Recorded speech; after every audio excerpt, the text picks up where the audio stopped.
برادران اسلام، رمضان المبارک کے اس مقدس مہینے میں اللہ تعالی نے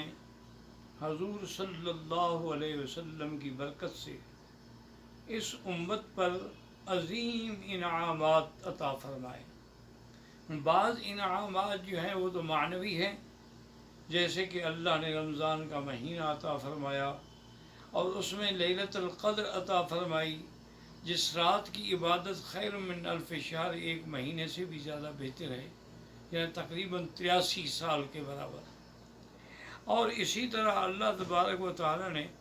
صیام اور قیام رمضان کی نعمت عطا فرمائی۔ اللہ تبارک و تعالی نے افطار و سحر کی نعمت عطا فرمائی،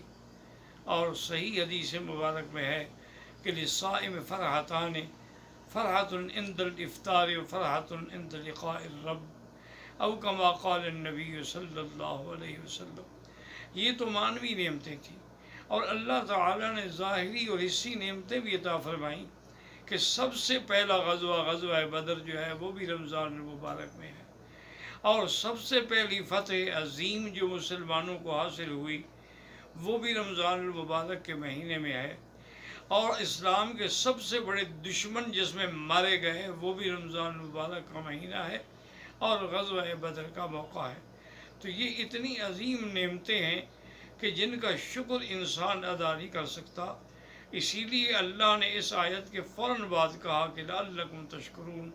کہ تم میری نعمتوں میں غور کرو گے تو شکر کرو گے۔ اصل بات یہ تھی کہ مکہ مکرمہ کی زندگی جیسا کہ دنیا پہ واضح ہے کہ اللہ تعالیٰ کے نبی اور مسلمانوں کے لیے بڑی پرآشوب تھی۔ ان کی زندگی انتہائی مصائب سے گھری ہوئی تھی، یعنی مسجد میں نماز نہیں پڑھنے دیتے تھے۔ حضور صلی اللہ علیہ وسلم کے گلے میں ایک دفعہ کپڑا ڈال کے بدبخت عقبۃ بن ابی معیط نے اتنا کھینچا کہ آپ کی آنکھیں مبارک ابھر رہی تھیں کہ حضرت صدیق رضی اللہ تعالیٰ آئے،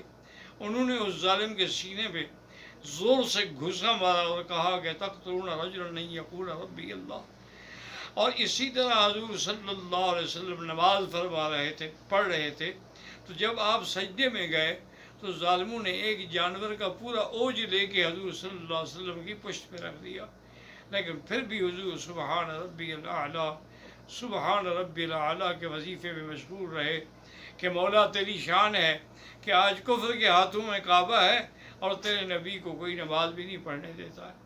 اور اسی طرح شیب ابی طالب میں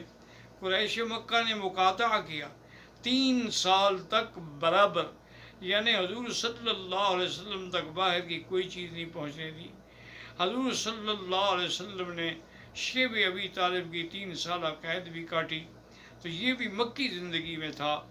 اور صحابہ کرام کو اتنا مارا گیا، اتنا ستایا گیا کہ انہیں انگاروں پہ لٹایا گیا، انہیں تپتی ہوئی ریت پہ لٹایا گیا، انہیں پرچھوں میں لپیٹ کے باندھ کے دھواں دیا گیا،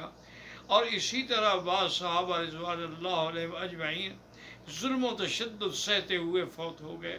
سب سے پہلی شہید جو ہے وہ بی بی سمیہ ہے، کہ جن کو ابی جہل نے حکم دیا کہ 2 اونٹ لائے جائیں۔ 2 اونٹ لائے گئے اور ایک ٹانگ میں رسا باندھا گیا اور ایک اونٹ کے گلے میں، اسی طرح دوسری ٹانگ میں، اور پھر کہا کہ جب میں حکم دوں تو پھر ان اونٹوں کو دوڑا دیں۔ تو ابی جہل نے اشارہ کیا تو اونٹ دوڑے، تو بی بی صاحبہ 2 حصوں میں تقسیم ہو گئی۔ اس کے باوجود بھی بدبخت کا سینہ ٹھنڈا نہ ہوا، اس نے آپ کے یعنی نعوذ باللہ شرم گاہ میں نیزہ بھی ساتھ میں مارا، لیکن بی بی 2 ٹکڑے ہو چکی تھیں۔ تو اتنے ظلم و ستم سہنے کے بعد کچھ صحابہ نے حبشہ کی ہجرت کی اور کچھ صحابہ نے مدینہ منورہ کی ہجرت کی۔ آخر میں کافروں نے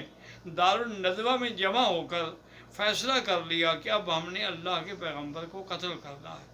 لیکن جب وہ یہ فیصلے کر رہے تھے، یمکرون و یمکر اللہ واللہ خیر الماکرین، اللہ نے فرمایا تم بھی تدبیریں کرتے ہو لیکن اللہ کی تدبیر سب سے غالب ہے،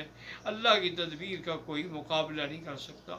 تو اللہ تبارک و تعالی نے حضور پاک کو حکم دیا کہ اب آپ بھی مکہ مکرمہ چھوڑیں۔ اب آپ اندازہ کریں کہ جس مکے میں میرا نبی پیدا ہوا، جہاں حضور کا بچپن گزرا، جہاں حضور کا شباب آیا، جہاں حضور صلی اللہ علیہ وسلم پر وحی اتری، آج اسی شہر کو چھوڑنے کا حکم مل رہا تھا۔ اس لیے حدیث میں آتا ہے کہ حضور صلی اللہ علیہ وسلم ایک اونچی جگہ پہ کھڑے ہوئے